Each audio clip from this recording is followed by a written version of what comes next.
सोचिए जरा, क्या हो जब ब्रह्मांड के सबसे कठोर और अटल नियम विशुद्ध और अटूट प्रेम से सीधे टकरा जाएं? क्या सृष्टि का संतुलन बनाए रखने वाले नियम बड़े हैं या एक भक्त की पुकार? आज हम इसी अद्भुत टकराव को बिल्कुल गहराई से समझने जा रहे हैं। आज हम दो ऐसी भव्य पौराणिक कथाओं के सूत्रों को आपस में जोड़ेंगे जो दिखाती हैं कि कैसे प्रेम, भक्ति और कभी-कभी क्रोध भी स्वयं देवताओं को पृथ्वी पर उतरने या अपने ही बनाए नियमों को मोड़ने के लिए मजबूर कर देता है। चलिए सीधे इस कथा में चलते हैं। गंधमादन पर्वत की कंदराओं में सन्नाटा पसरा हुआ था। बालक हनुमान अपनी माता अंजना के पास बैठे थे, जिनकी सांसें धीमी पड़ रही थीं। जब माता ने कहा कि उनका समय आ गया है और उनके प्राण पखेरु उड़ गए, तो हनुमान जी के भीतर एक ऐसा भयानक शोक उत्पन्न हुआ जिसने सचमुच पूरे ब्रह्मांड के ताने बाने को खतरे में डाल दिया। ये केवल एक बेटे का दुख नहीं था, ये मानो प्रलय की शुरुआत थी।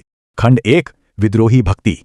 माता के जाते ही बालक हनुमान महाकाल के रूप में प्रकट हो चुके थे। उनका शरीर आग की लपटों की तरह तपने लगा। उन्होंने प्रकाश से भी तेज गति से उड़ान भरी। वे देवलोक पहुंचे, जहां सारे देवता भयभीत होकर छिप गए। फिर उन्होंने सीधे यमलोक का रुख किया। यमपुरी की तो नींव ही हिल गई जब उन्होंने साक्षात मृत्यु के देवता यमराज को ललकार दिया और न्याय की मांग की। अब यहां एक बहुत बड़ा ट्विस्ट आता है। यमराज ने अपने उस दिव्य यमदंड का प्रहार किया, जिसके स्पर्श मात्र से प्राणी मरणासन्न हो जाते हैं। लेकिन याद है वो सूर्यदेव वाली घटना? उसके बाद स्वयं यमराज ने ही हनुमान जी को यमदंड से अभय का आशीर्वाद दिया था। नतीजा, ब्रह्मांड का सबसे अजेय अस्त्र हनुमान जी के वज्र समान शरीर से टकराकर पूरी तरह बेअसर हो गया। पूरे ब्रह्मांड में जैसे हाहाकार मच गया। इस महाविनाश को रोकने के लिए स्वयं ब्रह्मा जी को आना पड़ा, जिन्होंने बताया कि ब्रह्मांड का संतुलन बिगड़ रहा है। लेकिन एक रोते हुए बालक की जिद के आगे सृष्टि के नियम कैसे झुकते हैं, यह तब दिखा जब भगवान विष्णु वहां प्रकट हुए। उन्होंने माता अंजना के प्राण वापस लौटा दिए। इस तरह भगवान विष्णु के हस्तक्षेप ने मृत्यु के कठोर नियमों को मोड़कर सब कुछ फिर से ठीक कर दिया। खंड 2, दिव्य अवतरण। तो अब आते हैं महर्षि भृगु के उस मशहूर परीक्षण पर। वे ये जानने निकले थे कि त्रिदेवों में सबसे शांत और सात्विक कौन है। सत्यलोक में ब्रह्मा जी ने उन्हें अनदेखा किया। कैलाश में शिवजी क्रोधित हो गए।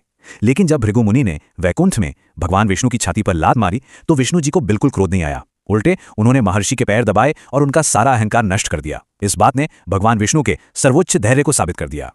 लेकिन सच कहें तो इस लीला की एक बहुत भारी कीमत चुकानी पड़ी। भगवान विष्णु के वक्षस्थल पर किया गया वो प्रहार वास्तव में देवी लक्ष्मी के सम्मान पर सीधा आघात था, क्योंकि वही उनका निवास स्थान है। गहरे अपमान और क्रोध से भरकर देवी लक्ष्मी ने उसी क्षण वैकुंठ का त्याग कर दिया और पृथ्वी पर कोल्हापुर चली गईं। पत्नी के वियोग से तड़पकर भगवान विष्णु को भी वैकुंठ छोड़ना पड़ा और वे मानव रूप में शेषाचलम की पहाड़ियों पर आ गए। अब चूंकि भगवान विष्णु मानव रूप में पृथ्वी पर थे, तो भूख और प्यास लगनी ही थी। वे एक बांबी के भीतर कठोर तप कर रहे थे। ऐसे में बाकी देवताओं ने छुपकर उनकी मदद करने की ठानी।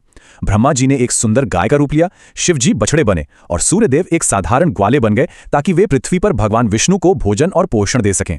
और फिर कहानी में आता है एक दर्दनाक मोड़। जब ग्वाले ने देखा कि गाय अपना सारा दूध बांबी पर ऐसे ही बहा रही है, तो उसने गुस्से में गाय पर कुल्हाड़ी चला दी। भगवान श्रीनिवास बाहर निकले और वो वार सीधा अपने सिर पे ले लिया, जिससे उनका काफी खून बहने लगा। जब चोल राजा को यह पता चला, तो भगवान ने उसे समझाया कि सेवकों के कर्मों के लिए राजा भी जिम्मेदार होता है।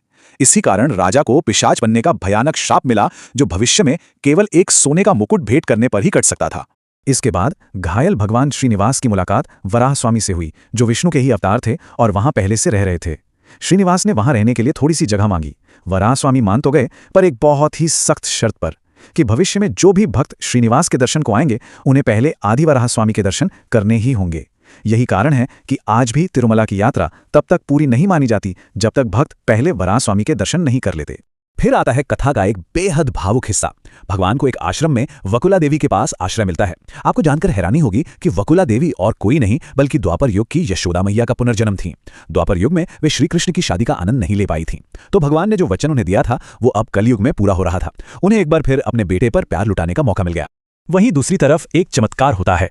चंद्रवंश के राजा को खेत जोतते समय एक हजारों पंखुड़ियों वाले सोने के कमल में एक बच्ची मिलती है, राजकुमारी पद्मावती, जो साक्षात देवी लक्ष्मी और वेदवती का अवतार थीं।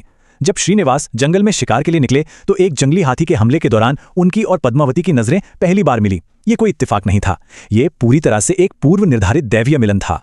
अब जरा सोचिए, एक साधारण वनवासी और एक राजकुमारी की शादी कैसे हो? इसे मुमकिन बनाने के लिए भगवान खुद एक सोझी यानी भविष्य बताने वाली महिला का रूप धरते हैं। वो सीधे रानी के पास जाकर यह भविष्यवाणी कर देते हैं कि पद्मावती का विवाह एक वनवासी से होगा, जो साक्षात भगवान विष्णु हैं। भगवान ने इस पूरी बात को इतने चतुर और मजेदार तरीके से घुमाया कि राजपरिवार तुरंत इस शादी के लिए मान गया। अब एक बात जो सच में हैरान करती है, वो है इस शादी का बजट। परंपरा के अनुसार शादी का सारा खर्च दूल्हे को उठाना था, लेकिन श्रीनिवास जी के पास तो कोई धन था ही नहीं, तो उन्होंने देवताओं के कोषाध्यक्ष कुबेर से लोन लिया। और पता है वो लोन कितना था? पूरे 1 करोड़ 14 लाख राम मुद्राएं।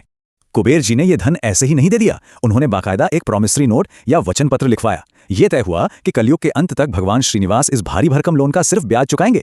और वो ब्याज कैसे चुकेगा? उन भक्तों के दान से जो उनके दर्शन के लिए आएंगे। यही वो प्राचीन ब्रह्मांडीय कर्ज है जिसकी वजह से आज भी लाखों भक्त तिरुमला मंदिर की हुंडी में अपार धन और सोना दान करते हैं। तो इस तरह नारायण वनम में अत्यंत भव्य तरीके से शादी संपन्न हुई। इस खुशियों भरे उत्सव के आखिर में चोल राजा ने भगवान श्रीनिवास को वो बेशकीमती सोने का मुकुट भेंट किया और मुकुट पहनाते ही राजा अपने उस भयानक पिशाच श्राप से हमेशा हमेशा के लिए आजाद हो गए। नियति का चक्र पूरा हो चुका था। खंड 3 शाश्वत स्वरूप। पर ठहरिए, सबसे बड़ा तूफान तो अभी आना बाकी था। शादी के बाद जब श्रीनिवास और पद्मावती तिरुमला की पहाड़ियों पर रहने लगे तो नारद मुनि के जरिए कोल्हापुर में तपस्या कर रही देवी लक्ष्मी को इस शादी की भनक लग गई। उनका गुस्सा 7वें आसमान पर था। वे तुरंत तिरुमला पहुंची और सीधे भगवान श्रीनिवास और पद्मावती के सामने खड़ी हो गई। ये एक बेहद तनावपूर्ण टकराव था। देवी लक्ष्मी अपने अधिकार की बात कर रही थीं और पद्मावती अपने पूर्व जन्म के वचन की। दोनों देवियों के इस आमने सामने आने पर भगवान श्रीनिवास थोड़े व्याकुल हो गए। वे ये भी जानते थे कि कलयुग के इंसानों को एक ऐसे ईश्वर की जरूरत होगी जो हमेशा स्थिर रहे और उनके सामने मौजूद रहे।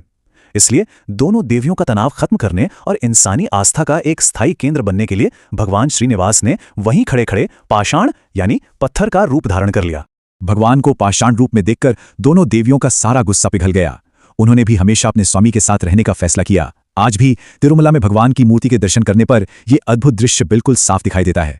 श्रीदेवी अर्थात देवी लक्ष्मी उनके वक्षस्थल के बाईं ओर और भूदेवी अर्थात देवी पद्मावती दाईं ओर सदा के लिए विराजमान हैं। तो अंत में एक सवाल मन में आना बिल्कुल लाजमी है। कलयुग जैसे भारी चुनौतियों वाले युग में तिरुपति बालाजी पर यह अटूट आस्था इतनी मजबूत क्यों है? शायद इसलिए क्योंकि ये केवल एक पत्थर की मूर्ति नहीं है। ये प्रेम, वात्सल्य और ब्रह्मांडीय नियमों के उस टकराव का एक जीता जागता प्रमाण है जहां स्वयं भगवान ने हमारे लिए मानव कल्याण के लिए पत्थर बन जाना स्वीकार किया। ये हमें सिखाता है कि सच्ची भक्ति के आगे ब्रह्मांड के हर नियम को झुकना ही पड़ता है।